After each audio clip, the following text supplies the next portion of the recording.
in order to get my thoughts about this episode across correctly, I guess I should be honest about my thoughts on Jiro as a character, which is that up until the cultural festival arc, she's largely been a character that's been in the background and hasn't left much of an impression on me as some of the other supporting characters like Tenya, Sue, Kirishima, even Kaminari and Mina. All those characters have in some way or another left some form of impression on me in the series, but Jiro has kind of always felt like the character that's just trying to fall into the wayside. So while I was excited last week just the idea of Jiro getting the spotlight, it was also a question of how is Horikoshi going to play this without undercutting All for One. And honestly, I really did love the way he handled this chapter in Jiro, because he didn't shy away. One thing he did right out of the gate is Horikoshi didn't shy away from the fact that Jiro was scared, even going so far as to show her acknowledging all of what she's feeling and recognizing that the kind of strength Izuku has been fighting against all this time is genuine and from someone to be fear, that that what she's like, and that she was almost trying to like hype herself up and for her to kind of, and for her mind and body to realize that what she's feeling is natural. It's natural to feel fear when facing off against one of the worst villains that hero society and society in general has ever dealt with. But it's also in those moments of experiencing that fear that from shows that shows whether or not we're even capable of fighting past that fear. And I love how that's exactly what Jiro did in this chapter. She fought back her own fear for the purpose of doing what she could against All for One. And ultimately, it is thanks to her and Tokoyami that they provided the perfect opportunity for Hawks to strike the blow against All for One. Now, again, obviously, this isn't the end of All for One. We know this, but with his life support damaged, I think it will put him out of commission, and even more so, like with what happened to All for One at the end of this chapter. The one thing I want to see more than anything else is I want to see All for One gain a little bit of a perspective change from this experience and acknowledge that he has been underestimating the next generation. However much stronger than them he is, he almost needs to come to the realization that strength isn't everything in order to come back even stronger. And that's as weird as it is to say that I want it to cause an even more problem for our heroes, that is kind of the thing I think I really want All for One to learn from this, because it feels like he's been kind of like just stagnant, like underestimating the heroes at every turn, every moment. And I'm just hoping this is enough for him to realize, okay, yeah, I need to start taking these kids seriously. That's what I'm hoping for anyway. Now, with that said, one aspect that does feel a little weird is the whole thing with the essences of the people whose powers All for One has stolen, holding him back. Like, that does feel a little narratively convenient, especially if we take the whole thing with them being motivated by Jiro's actions at face value.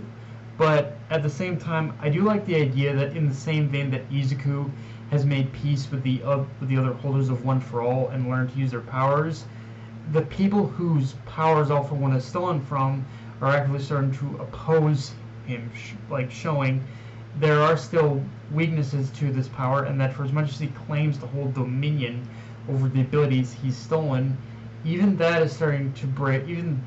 hold is starting to break down, if it ever even existed, and again, with him weakening in this way, it could very well be the key to defeating him at this point. Like using that weakening connection as a means for Izuku to use that against him, but by way of One for All. Like, it feels like that's probably the direction we're going now. And on a smaller note, I really like how Hawks and Tokiyami worked off each other in this chapter. Like, I mean, we haven't seen them work together a whole lot before, but here I love how it was basically Hawks putting his full trust in Tokiyami to do exactly what he needs to do, and they could tell just from reading each other's glances, what the other was thinking. It's a small detail, but it really shows the trust that they've garnered, and Hawks and I love how also Hawks just kind of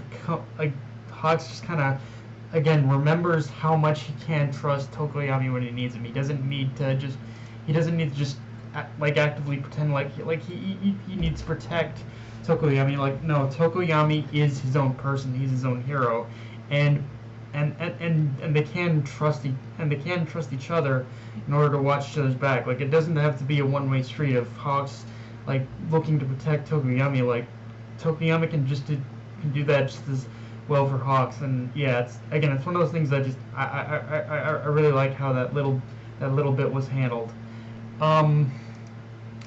Now, ultimately, with that said, there is still a major problem, and again, I'm kind of just doing the same old thing I always do in this section of when I criticize it, which is that I think the only major gripe I have with the chapter is that once again it felt so short, and that while the chapter used the amount of pages it had far more efficiently than previous chapters, it still has that feeling like it's ending too abruptly. I think like it's one of those things where I think I'm just gonna have to assume this is something I should expect even in the chapters that are great. Like, I think ultimately, like the way it's paced right now, there is going to be that feeling like it's always going to end too abruptly, and I hope that's not going to be the case for how the series actually ends. But yeah, it's like the chapters always feel like they're ending a little too soon, and I think ultimately what I'm missing in this chapter specifically is it felt like Horikoshi could have had Endeavor come in at the very moment that All for One's mask broke, and just kind of ended with him like charging at All for One. I don't know, like it just felt like it just left it off there rather than having like Endeavor come in with the finishing blow. But maybe Horikoshi did that so it would have more room for I guess as much experimentation as he can to in order for like All for One to get away. I don't know, like, and even to kind of save room for like Izuku and Bakugo to have their fight with him, because I'm imagining Horikoshi probably didn't know how to have Endeavor, like how to involve Endeavor in this final portion of the fight without killing him, I think. But in either case, like it's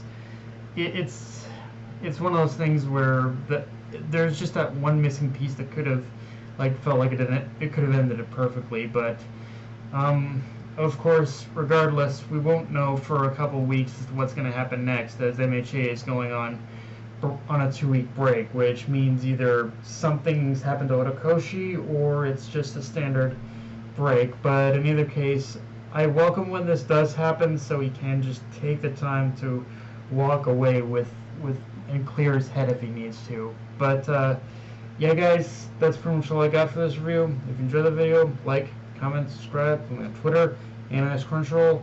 Hit your notification bell, the subscribe button, and just share the video. And guys, Dark Knight of signing off.